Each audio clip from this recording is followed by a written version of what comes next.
Dear students, IR spectroscopy की इस presentation में हम लोग हाइड्रोजन बॉन्डिंग का प्रभाव देखेंगे वाइब्रेशन फ्रीक्वेंसी पर। हम जानते हैं कि hydrogen bonding alcohols, amines, amides जैसे कंपाउंड्स में होता है और ऑब्वियसली अगर सॉल्वेंट पोलर है या फिर इंटरमॉलिक्यूलर हाइड्रोजन बॉन्डिंग पॉसिबल है तो वाइब्रेशनल फ्रीक्वेंसीज या ग्रुप फ्रीक्वेंसीज पर हाइड्रोजन बॉन्डिंग का प्रभाव पड़ेगा। ऐसा इसलिए क्योंकि वाइब्रेशनल फ्रीक्वेंसीज बॉन्ड की स्ट्रेंथ पे डिपेंड करती है और हाइड्रोजन बॉन्डिंग से ऐसे ग्रुप्स जिनमें हाइड्रोजन बॉन्डिंग होता है, ऐसे ग्रुप्स की बॉन्ड लेंथ पे फर्क पड़ता है या बॉन्ड स्ट्रेंथ पे फर्क पड़ता है। तो अगर हाइड्रोजन बॉन्डिंग बॉन्ड स्ट्रेंथ को प्रभावित करेगी तो ऑब्वियसली हाइड्रोजन बॉन्डिंग की वजह से जो एब्जॉर्प्शन फ्रीक्वेंसी होगी उसमें भी चेंजेस आएंगे। तो हाइड्रोजन बॉन्डिंग की जो डेफिनेशन है वो हम जानते हैं।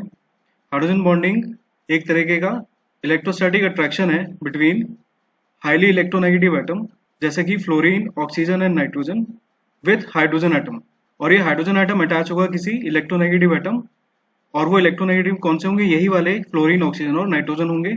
हाइड्रोजन बॉन्डिंग को क्लासिफाई करा जाता है inter and intramolecular hydrogen bonding में। जैसा कि हम यहाँ देख रहे हैं, इंटरमोलिकुलर हाइड्रोजन बॉन्डिंग में डिफरेंट मॉलिक्यूल्स के बीच में हाइड्रोजन बॉन्डिंग होता है। जैसे यहाँ पे हम देख रहे हैं कि ये एक अल्कोहल मॉलिक्यूल है, ये एक दूसरा अल्कोहल मॉलिक्यूल है। इस मॉलिक्यूल का हाइड्रोजन एटम दूसरे मॉलिक्यूल के ऑक्सीजन एटम से अट्रैक्टेड हो रहा है, इन दोनों के बीच में हाइड्रोजन बॉन्ड फॉर्म हो रहा है। और इसी तरह से इस मॉलिक्यूल का जो हाइड्रोजन एटम है वो किसी दूसरे मॉलिक्यूल के ऑक्सीजन एटम के साथ हाइड्रोजन बॉन्ड बना रहा है। तो जब ऐसा होगा तो हम बोलेंगे intermolecular hydrogen bonding. Intramolecular hydrogen bonding के केस में जैसे हम यहाँ देख रहे हैं कि एक ही मॉलिक्यूल में एक OH ग्रुप है और एक पोलर CO ग्रुप है। तो यहाँ पे CO ग्रुप का ऑक्सीजन और OH ग्रुप का हाइड्रोजन आपस में हाइड्रोजन बॉन्ड बना रहे हैं। ये हाइड्रोजन बॉन्डिंग मॉलिक्यूल के अंदर ही हो रहा है, इसलिए इस तरह के हाइड्रोजन बॉन्डिंग को बोलेंगे intramolecular hydrogen bonding. IR spectroscopy का एक और यहाँ पर एडवांटेज होता है कि with the help of IR spectroscopy हम डिफरेंशिएट कर सकते हैं intermolecular and intramolecular hydrogen bonding को। तो अगर हमें पता लगाना होगा कि मॉलिक्यूल के अंदर हाइड्रोजन बॉन्डिंग है या मॉलिक्यूल किसी दूसरे मॉलिक्यूल के साथ हाइड्रोजन बॉन्ड बना रहा है, तो हम यहाँ पर ये डिस्टिंग्विश कर सकते हैं। अब जैसा कि हमें पता है कि हाइड्रोजन बॉन्डिंग एक तरीके का पोलर इंटरेक्शन है, डायपोल डायपोल इंटरेक्शन है, जिसमें एक इलेक्ट्रोनेगेटिव एटम अट्रैक्ट करता है किसी दूसरे मॉलिक्यूल के हाइड्रोजन एटम को। अगर हम इंटरमॉलिक्यूलर हाइड्रोजन बॉन्डिंग की बात कर रहे हैं या अगर हम इंट्रामॉलिक्यूलर हाइड्रोजन बॉन्डिंग की बात करें तो sterically close hydrogen bond same molecule में कोई स्टेरिकली क्लोज मतलब पास का जो हाइड्रोजन एटम होगा उसको अट्रैक्ट करेगा। दोनों ही केसेस में जो हाइड्रोजन का बॉन्ड होगा विद इट्स इलेक्ट्रोनेगेटिव एटम, ये बॉन्ड वीक हो जाएगा। इसको समझने के लिए हम यहाँ पे देख रहे हैं कि जैसे एक आइसोलेटेड मॉलिक्यूल है, हमने एक अल्कोहल का केस लिया है यहाँ पे, तो यहाँ पे OH बॉन्ड अभी किसी के साथ हाइड्रोजन बॉन्ड नहीं बना रहा है, तो जो बॉन्ड लेंथ या बॉन्ड स्ट्रेंथ इस ग्रुप की होगी, OH ग्रुप की होगी, वो सेम रहेगी। बट अगर ये हाइड्रोजन बॉन्ड बनाएगा, जैसे अब मैं यहाँ शो कर रहा हूँ, तो जैसे ये OH का हाइड्रोजन जो है ये हाइड्रोजन बॉन्ड बना रहा है किसी दो मॉलिक्यूल के साथ, तो ऑब्वियसली ये जो ऑक्सीजन होंगे इस हाइड्रोजन को अपनी तरफ खींचेंगे, अट्रैक्ट करेंगे, जिसकी वजह से जो इस ROH ग्रुप में OH बॉन्ड है, इस बॉन्ड की लेंथ बढ़ जाएगी। और अगर बॉन्ड लेंथ बढ़ जाएगी तो बॉन्ड वीक हो जाएगा। फंडामेंटल आईआर इक्वेशन हमें याद है, उसमें जो स्ट्रेचिंग वाइब्रेशनल फ्रीक्वेंसी होता है न्यू या न्यू बार, अगर हम वेव नंबर की टर्म्स में बात करें तो वो बराबर होता है 1/2πc√k/μ। तो अगर बॉन्ड स्ट्रेंथ कम होगी तो फोर्स कांस्टेंट बॉन्ड का कम हो जाएगा और जिसकी वजह से वाइब्रेशनल फ्रीक्वेंसी कम हो जाएगी। तो इसका मतलब ये है कि हाइड्रोजन बॉन्डिंग से ऐसा बॉन्ड जो हाइड्रोजन बॉन्ड बना रहा होगा वो वीक हो जाएगा, यानी हाइड्रोजन बॉन्डिंग से वीकनिंग हो जाती है बॉन्ड की, और इसी वजह से जो फोर्स कांस्टेंट होता है बॉन्ड का उस पर प्रभाव पड़ता है। जैसा कि मैंने अभी बताया कि वाइब्रेशनल फ्रीक्वेंसी डायरेक्टली डिपेंडेंट होती है फोर्स कांस्टेंट पे, तो हम ये आराम से कंक्लूड कर सकते हैं कि हाइड्रोजन बॉन्डिंग से डाउनवर्ड शिफ्ट आएगा वाइब्रेशनल फ्रीक्वेंसी में, वाइब्रेशनल फ्रीक्वेंसी कम हो जाएगी, डिक्रीज हो जाएगी। अब ये शिफ्ट डिपेंड करेगा तीन फैक्टर्स पे। यहाँ पे तीन फैक्टर्स है जिन पे ये शिफ्ट हाइड्रोजन बॉन्डिंग का प्रभाव तीन तरीके से पड़ेगा। पहला कि हाइड्रोजन बॉन्ड का स्ट्रेंथ कितना है, अगर हाइड्रोजन बॉन्ड स्ट्रॉन्गर होगा तो शिफ्ट ज्यादा होगा। दूसरा, extent of hydrogen bonding. Extent of hydrogen bonding का मतलब है कि कितने हाइड्रोजन बॉन्ड बना रहा है कोई पर्टिकुलर मॉलिक्यूल, और ऑब्वियसली ये कंसंट्रेशन से रिलेटेड होगा। अगर एक मॉलिक्यूल पर्टिकुलर मॉलिक्यूल के आसपास बहुत सारे मॉलिक्यूल्स होंगे, कंसंट्रेशन जब ज्यादा होगी तब की बात करें अगर, तो उसमें जो ग्रुप होगा हाइड्रोजन बॉन्ड बनाने वाला वो ज्यादा हाइड्रोजन बॉन्ड बनाएगा, जिसकी वजह से वो ग्रुप का जो बॉन्ड लेंथ होगी वो ज़्यादा हो जाएगी और बॉन्ड स्ट्रेंथ कम हो जाएगी। तीसरा फैक्टर हम देख रहे हैं यहाँ पे पोलैरिटी ऑफ सॉल्वेंट। सॉल्वेंट जितना ज़्यादा पोलर होगा उतना ज़्यादा वो इंटरेक्ट करेगा सैंपल मॉलिक्यूल के साथ और उतना ज़्यादा डाउनवर्ड शिफ्ट लाएगा bye hydrogen bond. Particularly protic solvent होना चाहिए जब, तब ये वाला प्रभाव देखा जाएगा। तो जैसा कि अभी मैंने बताया, हाइड्रोजन बॉन्डिंग की वजह से फ्रीक्वेंसी में डाउनवर्ड शिफ्ट आता है और जितना स्ट्रॉन्गर हाइड्रोजन बॉन्ड होगा उतना ज़्यादा डाउनवर्ड शिफ्ट आएगा, उतना ज़्यादा न्यू बार की वैल्यू जो होगी वो कम हो जाएगी। तो अब हम यहाँ पे कंपैरिजन देख रहे हैं इन अमीन्स एंड अल्कोहल्स। अमीन्स में नाइट्रोजन एटम होता है जिसकी इलेक्ट्रोनेगेटिविटी कम होती है ऑक्सीजन से, तो ऐसे केस में हाइड्रोजन बॉन्डिंग अमीन्स में कम होगा इन कंपैरिजन टू अल्कोहल्स। और ऐसा होने पर क्योंकि अल्कोहल्स में ऑक्सीजन की वजह से इलेक्ट्रोनेगेटिविटी ज़्यादा है, तो दूसरे मॉलिक्यूल के हाइड्रोजन एटम को अपनी तरफ ज़्यादा अच्छे से अट्रैक्ट करेगा और इसीलिए अल्कोहल के केस में वेव नंबर में जो शिफ्ट आएगा वो ज़्यादा आएगा। तो इसको डिटेल में देखने के लिए अब हम यहाँ पर एक डाटा देख रहे हैं। हम यहाँ पे NH स्ट्रेचिंग की बात कर रहे हैं और OH स्ट्रेचिंग की बात कर रहे हैं। डाइल्यूट सॉल्यूशन में जो हाइड्रोजन बॉन्ड बनाने की टेंडेंसी होगी वो कम होगी, या फिर हम कह सकते हैं कि डाइल्यूट सॉल्यूशन में हाइड्रोजन बॉन्ड ना के बराबर बनेगा। तो पर्टिकुलर NH या OH ग्रुप्स होंगे वो अपनी जो उनकी ओरिजिनल वाइब्रेशनल फ्रीक्वेंसी होगी उस फ्रीक्वेंसी पे वाइब्रेट करेंगे और उसके कॉरस्पॉन्डिंग जो IR रेडिएशन होगी उसको एब्जॉर्ब करेंगे। उस IR रेडिएशन की वेव नंबर वैल्यू हम यहाँ पे दे रहे हैं डाइल्यूट सॉल्यूशन में, यानी कि आइसोलेटेड कंडीशन में NH स्ट्रेचिंग की वैल्यू होगी 3500 सेंटीमीटर इनवर्स, जबकि OH स्ट्रेचिंग की वैल्यू होती है 3650 सेंटीमीटर इनवर्स।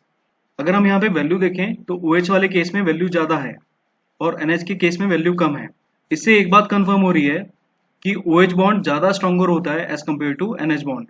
अगर आइसोलेटेड बॉन्ड की बात करें तो वाइब्रेशन फ्रिक्वेंसी अगर ज़्यादा होती है किसी बॉन्ड की और अगर वो सेम तरह के ग्रुप हैं, जैसे एक हैवियर एटम है और दूसरा हाइड्रोजन जो है वो लाइटर एटम है, अगर सेम तरह के हैं तो हम ऐसे कंपैरिजन कर सकते हैं।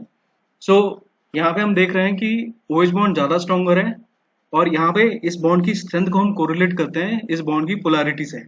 OH बॉन्ड ज़्यादा पोलर होता है और हमने पढ़ा है कि पोलर बॉन्ड ज़्यादा स्ट्रॉन्गर होते हैं, इसलिए हम यहाँ पे देख रहे हैं कि OH की वाइब्रेशनल स्ट्रेचिंग फ्रीक्वेंसी जो है वो ज़्यादा है as compared to NH group.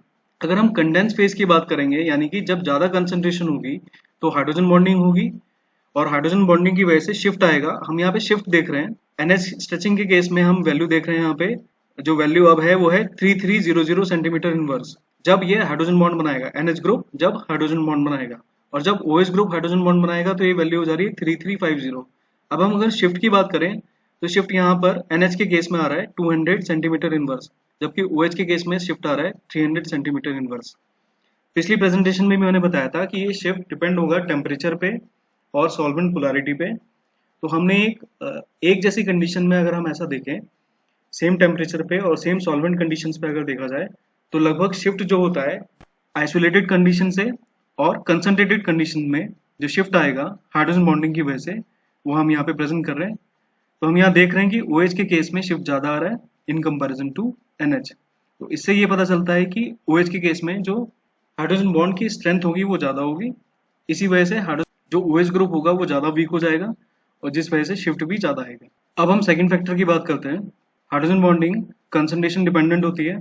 अगर हम किसी पर्टिकुलर XH बॉन्ड की बात करें तो जितनी ज़्यादा कंसंट्रेशन होगी उतना ज़्यादा यहाँ पे क्या हो जाएगा, हाइड्रोजन बॉन्डिंग होगा, इंटरमॉलिकुलर हाइड्रोजन बॉन्डिंग का केस होगा और उतना ज़्यादा डाउनवर्ड शिफ्ट आएगा वाइब्रेशन फ्रिक्वेंसी में। तो इसको हम यहाँ पे इस तरह से समझ रहे हैं कि से ये एक पर्टिकुलर केस है जिसमें कोई अल्कोहल ग्रुप है, उसमें जो OH ग्रुप है वो दूसरे मॉलिक्यूल से हाइड्रोजन बॉन्ड बना रहा है। तो यहाँ पे मैंने दो अल्कोहल मॉलिक्यूल्स को शो करा है जो इसके साथ हाइड्रोजन बॉन्ड बना रहे हैं। अगर उस हाइड्रोजन के आसपास ज़्यादा मॉलिक्यूल होंगे, यानी कि ज़्यादा कंसंट्रेशन हो जाएगी, तो ज़्यादा ऑक्सीजन इस हाइड्रोजन को अपनी तरफ अट्रैक्ट करेंगे और जिसकी वजह से यहाँ पे इस OH ग्रुप की बॉन्ड लेंथ ज़्यादा हो जाएगी इन कंपैरिजन टू जब यहाँ पे दो अल्कोहल मॉलिक्यूल इस हाइड्रोजन को अट्रैक्ट कर रहे थे। तो इसको हम सीधे सीधे समझ सकते हैं कि जब कंसंट्रेशन बढ़ेगा और on increasing concentration number of hydrogen bonding molecules increases, यानी कि हाइड्रोजन बॉन्ड का एक्सटेंट ज़्यादा हो जाएगा और एक्सटेंट ज़्यादा होने की वजह से जो पर्टिकुलर बॉन्ड, जैसे इस केस में हम OH बॉन्ड की बात कर रहे हैं, तो OH बॉन्ड की लेंथ बढ़ जाएगी, लेंथनिंग हो जाएगी बॉन्ड की और बॉन्ड वीक हो जाएगा। ध्यान देने वाली बात यह है यहाँ पर कि ऐसा तब होगा, ये शिफ्ट तब आएगा जब हम इंटरमॉलिक्यूलर हाइड्रोजन बॉन्डिंग की बात कर रहे होंगे। अब हम बात करते हैं यहाँ पे इंट्रामॉलिक्यूलर हाइड्रोजन बॉन्डिंग की। तो जैसा कि हमें पता है कि इंट्रामॉलिक्यूलर हाइड्रोजन बॉन्डिंग मॉलिक्यूल के अंदर ही होता है, विद इन अ मॉलिक्यूल होता है। सो अगर हम कंसंट्रेशन में चेंज लेकर आते हैं तो इस चेंज की वजह से इंट्रामॉलिक्यूलर हाइड्रोजन बॉन्ड की स्ट्रेंथ पे या एक्सटेंट पे कोई फर्क नहीं पड़ेगा। और इसलिए जब अगर मॉलिक्यूल में इंट्रामॉलिक्यूलर हाइड्रोजन बॉन्डिंग होगा तो कोई शिफ्ट नहीं आएगा। तो इस तरीके से हम यहाँ पर डिफरेंशिएट करते हैं इंटरमॉलिक्यूलर और इंट्रामॉलिक्यूलर हाइड्रोजन बॉन्डिंग को। सो किसी एक्सेस ग्रुप की वाइब्रेशनल फ्रीक्वेंसी में वेरिएशन आता है, चेंज आता है कंसंट्रेशन चेंज करने के साथ। तो इसका मतलब है कि उस मॉलिक्यूल में इंटरमॉलिक्यूलर हाइड्रोजन बॉन्डिंग है। और अगर हल्का सा चेंज आता है या कोई चेंज नहीं आता, स्लाइट चेंज या either no change takes place in vibrational frequency of excess bond, तो उस केस में हाइड्रोजन बॉन्डिंग का नेचर इंट्रामॉलिक्यूलर हुआ। तो जैसा कि हमें समझ में आया अभी कि हाइड्रोजन बॉन्डिंग का प्रभाव पड़ता है OH NH ग्रुप की वाइब्रेशन फ्रीक्वेंसीज पे। OH ग्रुप एल्कोहल्स में और कार्बोक्सिलिक एसिड में मिलता है हमको, NH ग्रुप अमाइड्स में और अमीन्स में मिलता है। तो ऑब्वियसली ये जो 4 क्लास ऑफ कंपाउंड्स हैं, alcohols, carboxylic acid, amines and amides, इनके इन ग्रुप्स के वाइब्रेशनल फ्रीक्वेंसी पर हाइड्रोजन बॉन्डिंग का प्रभाव पड़ता है। और इस प्रभाव को कम करने के लिए या हटाने के लिए हम नॉन पोलर सॉल्वेंट लेते हैं, जैसे कि CS2, CHCl3, CCl4, carbon tetrachloride. अगर हम अल्कोहल्स, कार्बोक्सिलिक एसिड, अमीन्स और अमाइड्स का स्पेक्ट्रम वाटर, एसीटोन या अल्कोहल्स में देखेंगे तो इंटरमॉलिक्यूलर हाइड्रोजन बॉन्डिंग होगा और उसकी वजह से शिफ्ट आएगा। और उस वजह से जो ये ग्रुप फ्रीक्वेंसीज है उसको हम आइडेंटिफाई मुश्किल से कर पाएंगे या नहीं कर पाएंगे। तो अगर हमें यहाँ पर पर्टिकुलर ग्रुप फ्रीक्वेंसीज को आइडेंटिफाई करना है तो हमें नॉन पोलर सॉल्वेंट लेना चाहिए, नॉन एसोसिएटिंग सॉल्वेंट लेना चाहिए, जैसे कि मैंने अभी यहाँ पर बताया CS2, CHCl3 एंड CCl4। एक बात और यहाँ पे ध्यान देने वाली है कि एक सैंपल में बहुत सारे अल्कोहल मॉलिक्यूल्स होंगे। जैसे अगर हम अल्कोहल की ही बात करें तो बहुत सारे मॉलिक्यूल्स होंगे, अलग अलग मॉलिक्यूल्स के आसपास अलग अलग नंबर ऑफ अल्कोहल्स मॉलिक्यूल्स होंगे। तो इसका मतलब है डिफरेंट मॉलिक्यूल्स में जो OH बॉन्ड लेंथ होगी वो डिफरेंट होगी और हर एक मॉलिक्यूल अलग अलग वाइब्रेशनल फ्रीक्वेंसीज पे एब्जॉर्प्शन शो करेगा। हमें पता है कि जो IR स्पेक्ट्रम होता है वो कलेक्टिव स्पेक्ट्रम होता है सारे मॉलिक्यूल्स का।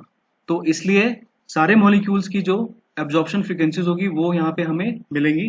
तो इस वजह से IR स्पेक्ट्रम में अगर हम OH की पीक की बात करेंगे तो जो हमें OH की पीक मिलेगी वो मैंने आप लोगों को बताया था लास्ट प्रेजेंटेशन में, अराउंड 3300 के आसपास मिलेगी अगर हाइड्रोजन बॉन्डिंग का केस होगा। तो ये बात ध्यान रखना है कि हाइड्रोजन बॉन्डिंग जब होगा तो हमें 3300 के आसपास OH की पीक मिलेगी। अब पीक किस तरह से मिलेगी, उसकी शेप कैसी होगी, तो यहाँ पे पीक हमें इस तरह से एक ब्रॉड पीक मिलेगी। तो ये बात ध्यान देनी है कि जब भी हाइड्रोजन बॉन्डिंग होगा, जैसे OH ग्रुप की बात करें, पीक हमें कैसी मिलेगी, ब्रॉड मिलेगी। वैल्यू मैंने आपको बता दी है कि 3300 से उस तरफ ही मिलेगी, आगे की तरफ ज्यादा वेव नंबर की तरफ मिलेगी। और इनकी डेप्थ तो होगी नीचे की तरफ, स्ट्रॉन्ग पीक्स तो होंगी और ये ब्रॉड भी होंगी, फैली हुई होंगी, ज्यादा वेव नंबर रेंज में होंगी। ठीक है, तो ये बात ध्यान रखना है कि OH ग्रुप, NH ग्रुप, इन दोनों में हाइड्रोजन बॉन्डिंग होता है। और यहाँ पे एसिड्स में ये मिलेंगे हमको, अल्कोहल्स में, अमीन्स में एंड अमाइड्स में। ये 4 क्लास ऑफ कंपाउंड्स जो है उनमें इंटरमॉलिक्यूलर हाइड्रोजन बॉन्डिंग की वजह से ब्रॉड पीक मिलेंगी। NH की वैल्यू थोड़ी सी और ज्यादा की तरफ होती है, हमने देख लिया था, अभी मैंने डाटा दिया था आपको। अगर हम इंटरमॉलिक्यूलर हाइड्रोजन बॉन्डिंग की बात करेंगे तो उस केस में जो हमको पीक मिलेगी वो रिलेटिवली शार्प मिलेगी, इस तरह से मिलेगी। तो इंट्रामॉलिक्यूलर के केस में पीक रिलेटिवली शार्प मिलेगी और इंटरमॉलिक्यूलर के केस में पीक रिलेटिवली ब्रॉड मिलेगी हमको। So this is all about effect of hydrogen bonding on vibrational frequencies of OH and NH group. Thank you.